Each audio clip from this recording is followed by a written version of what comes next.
Comment fonctionne une dictature? C'est le titre d'une vidéo que j'ai faite hier où j'étais en train d'expliquer le biéisme en le comparant au nazisme de Hitler parce que les méthodes sont les mêmes. Je définissais le biéisme comme le nazisme, c'est-à-dire une méthode qui consiste à prendre un peuple qui est bien mentalement, qui est solide et à l'abrutir pour obtenir une sorte de masse de vampires incapables de réfléchir par eux-mêmes et qui acceptent tout ce qu'on leur fait, tout ce qu'on leur dit. Et le cas Stéphanie Njomo en est une belle illustration. Comment donc se manifeste le fameux biéisme zombificateur? Il y a deux façons de procéder de ces gens-là. Soit on vous menace, on vous met le couteau sur la gorge, on vous met un marteau sur la nuque, on vous intimide et justement on met votre sécurité en péril. Soit vous faites l'objet d'une promotion administrative où on vous donne quelques petites prébendes pour vous faire changer d'avis.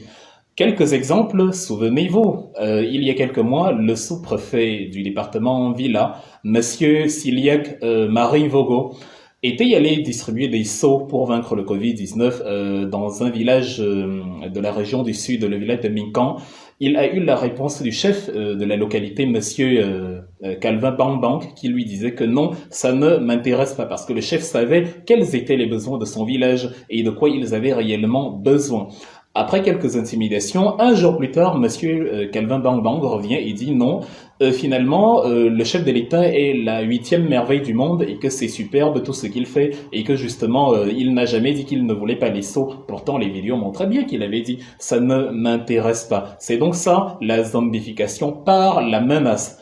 Un autre cas, c'est celui de Simon Longuet qui vous avait dit que si on établit encore un sondage réel, une élection, on met 2 sièges, on fait asseoir Paul Biya et Maurice Kamto, et on pose la question à la population, vous vous alignez derrière qui? Il n'y a aucun doute que tout le monde s'alignera du côté de Maurice Kamto. Ça n'a pas beaucoup plu à ce régime et à ses courroies de transmission, qui a donc arrêté Monsieur Longuet, on l'a chicoté, on l'a molesté, on l'a torturé, d'ailleurs il l'a avoué de sa propre bouche, et il est revenu vous dire, de manière totalement surprenante, que il a été envoûté, il sait pas ce qui s'est passé, ce n'est pas lui qui a parlé, c'est une voix à l'intérieur de lui qui lui a dit que si Kamto se retrouve encore face à Paul Biya, Kamto perdra, Biya perdra justement face à Maurice Kamto. C'est ça donc la zombification par le marteau, par le couteau sur la gorge.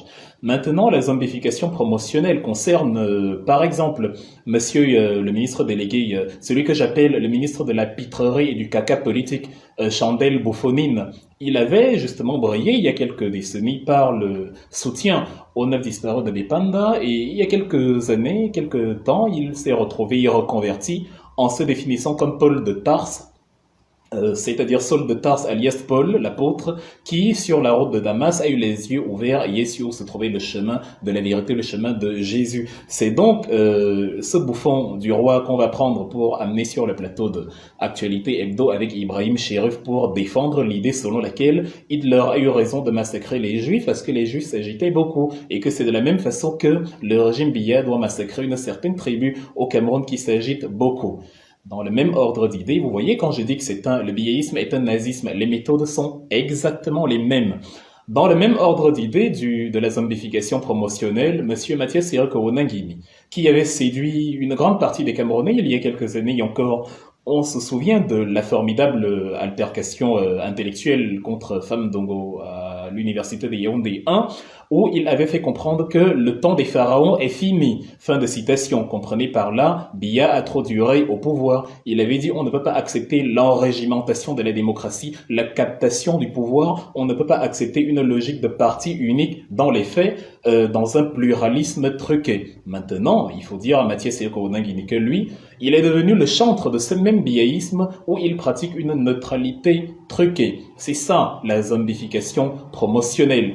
Donc, pour revenir à la zombification par la menace, on a donc notre cas de Stéphanie Njomo, qui s'est retrouvée sur le plateau d'Equinox TV en train de faire un témoignage poignant, où elle donnait des éléments, où elle donnait des détails, où elle donnait des indices sur les choses qu'elle avait subies, le combat Braid, les genoux meurtris, les enfants qu'elle a perdus. Elle donnait justement le ressenti de ce qu'on peut vivre là-bas, un témoignage qui concordait totalement avec le témoignage de sa famille, de ses filles, de son entourage, etc., et qui était d'une crédibilité absolue. Elle n'a accusé ni incriminé personne, elle était en train de cracher ce qu'elle avait sur le cœur depuis de nombreuses années, ça lui a permis de se soulager. quelle ne fut pas notre surprise d'apprendre qu'elle s'était fait arrêter par justement ce gang de malfrats qui instrumentalise la police et le judiciaire au service du pouvoir exécutif, puisqu'il n'y a pas de séparation des pouvoirs au pays des crevettes. On a donc demandé aux voisins, un peu comme la traque d'un malfrat, la traque d'un criminel, ou quand les policiers et les pharisiens sont venus chercher Jésus au jardin de Gethsémani, où est Madame Stéphanie Njomo, savez où elle habite? On l'a prise, on l'a amenée, des hommes justement, des policiers en civil, dans un lieu inconnu, des hommes inconnus dans un lieu inconnu, l'ont amenée, on l'a gardée là-bas, après on nous a dit elle est à Bonanjo, et comme ça, par miracle, elle se fait exfiltrer de là où elle est incarcérée, elle se retrouve devant les autorités administratives, avec un juge d'instruction, avec des membres de sa famille, à qui justement on crée 2-3 rouages pour préparer quelque chose de totalement pervers, ce que vous avez vu maintenant, à l'insu de ses avocats. Lorsque ces avocats s'aperçoivent que Madame Stéphanie Njomo a été exfiltrée, ils veulent aller à sa rencontre, on leur fait comprendre que Madame Stéphanie Njomo ne veut plus d'avocat. Souvenez-vous de la chanson de Sergio Polo, Le prisonnier. Sergio Polo était en train de dire, je cite, « Ces prisonniers n'ont pas d'avocat, vraiment c'est compliqué la vie ». Et en effet, dans une dictature où même quand vous avez raison, vous pouvez vous retrouver en prison, avoir l'opportunité d'avoir un avocat qui est justement mis sur une affaire qui nous concerne est la meilleure chose qui puisse nous arriver. Qu'est-ce qui pouvait donner une telle assurance à Madame Stéphanie Njomo que même sans avocat, elle ne serait pas inquiétée? C'est simple, les arrangements avaient été pris et on lui avait déjà dit tu vas aller, on va t'amener à la chaîne nationale sous bonne escorte et tu vas aller communiquer ce que nous te disons de dire maintenant, ce que nous écrivons pour toi. Si tu le fais, tu ne seras pas inquiété, tu n'as même pas besoin d'avocat. C'est exactement ce qui s'est passé. Donc on a infligé à cette femme une double souffrance, quelque chose qu'elle avait déjà subi. On lui a imposé encore autre chose sans même lui donner le temps de cuver réellement la souffrance et les tragédies qu'elle a vécues au Nozo. C'est ça un régime pervers, c'est ça un régime cannibale, c'est ça un régime nazi, c'est ça la sorcellerie politique dans laquelle Biya a englué 25 millions de personnes depuis 38 ans. La logique du mensonge qui permet à ce régime de continuer d'exister plus ou moins nous montre qu'il n'en est pas à son premier forfait. Souvenez-vous, pris comme ça au hasard, les affaires concernant Transparency International. On est allé créer en Occident des succursales du machiavélisme biaïste pour aller pêcher dans la pampa, dans une broussaille française, cette mercenaires, bandits internationaux qui se sont fait passer pour des travailleurs, des envoyés de Transparency International, où Madame Moreira, la patronne de l'organisation, se posait la question, mais je ne connais pas ces gens. Ils n'ont pas répondu de cela, parce que parmi les 7 bandits, il y avait le parrainage du 8e bandit international, Monsieur Paul Atanganji, qui n'a toujours pas répondu aujourd'hui de ce forfait-là, et qui avait d'ailleurs été relayé par ce que vous appelez la créature vie, la chaîne la plus nulle, la plus abominable de l'hémisphère nord, la chose la plus abjecte qui puisse exister au sud du Sahara. Ils n'ont pas répondu de cela, pas plus qu'ils n'ont répondu justement du fait qu'ils avaient pris Monsieur Wanangini, encore lui, pour justement aller communiquer lors des massacres d'Ngarbo sur le fait que c'est du fake et que l'organisation des droits de l'homme Human Rights Watch, avec tout ce qu'on peut lui reprocher, qui était allé dire donc Monsieur Onangini que l'ONG avait créé un fake sur Garbo et que en fait c'était des éléments des forces ambazoniennes, pendant que les témoins oculaires qui avaient vu ce qui s'était passé étaient en train de communiquer que non, ce sont des militaires qui sont venus et ont justement orchestré ces massacres dits de la Saint-Valentin. La même chose s'était passée à Mouyouka, où la petite Marthe avait pris des balles, où les témoins oculaires disaient que nous avons vu des militaires entrer et saccager tout et où, ce qui n'était pas là, à savoir Atanganji, Emmanuel Sadi et consorts, c'est-à-dire parmi les 7 péchés capitaux, je dis toujours, ils sont le 8e péché capital. Eux, ils sont venus dire que non, c'est faux, c'est un fait. Et la suite a toujours donné raison à ceux qui disaient que non, la version première est la bonne version.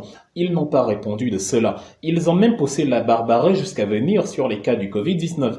Lorsque le 24 mars 2020, Monsieur Emmanuel Dibango, alias Manu, le célèbre saxophoniste, perd la vie, déçu du Covid-19, on nous dit que non, ce n'est pas le cas. Pourtant, la famille, l'entourage et même la page Facebook de l'intéressé a relayé que bon, Manu Dibango, nous vous annonçons, il est décédé des suites du Covid.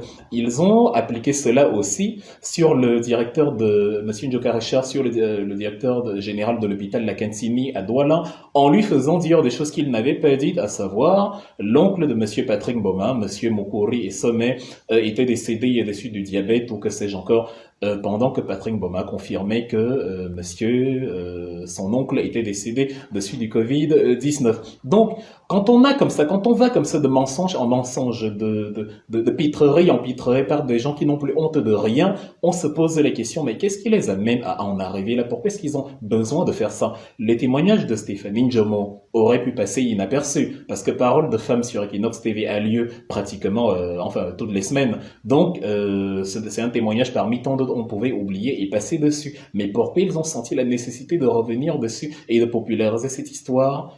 La réponse est simple. Un régime qui a fonctionné 38 ans sur la violence, la barbarie, l'intimidation et la menace, a aussi en même temps gagné en stupidité. Ça fait qu'ils voient le mal partout, ils sont devenus paranoïaques, ils ont peur même de leur ombre. C'est pour ça que M. Jean Kwete-Yavey interdit les manifestations lors du 6, ou plutôt du 666 novembre 2020, parce qu'ils avaient peur que, au milieu de leur rang, il pouvait s'infiltrer des acteurs de la résistance qui dirent que nous aussi, on va s'exprimer puisque vous avez le droit de s'exprimer. Donc, ce sont les balbutiements d'un régime qui fonctionne comme le poisson que vous avez sorti de l'eau et qui sait qu'il va mourir, parce que à l'air libre, il peut pas respirer. Donc, il se met à frétiller, à s'agiter encore bien plus qu'il ne le faisait quand il était dans l'eau, parce qu'il sait que sa survie n'est plus qu'une question de secondes.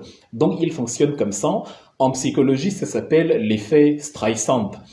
Ça vient d'une chanteuse américaine très célèbre, Barbara Streisand, qui a vendu près de 150 millions de disques et qui avait donc une superbe maison en Californie. En 2003, elle s'est retrouvée, elle a constaté que sa maison figurait sur Internet, sur Google Earth, parce que Monsieur Adelsman et son équipe de photographes étaient venus justement inspecter les lieux depuis les airs pour répertorier les endroits qui pourraient subir l'érosion des sols.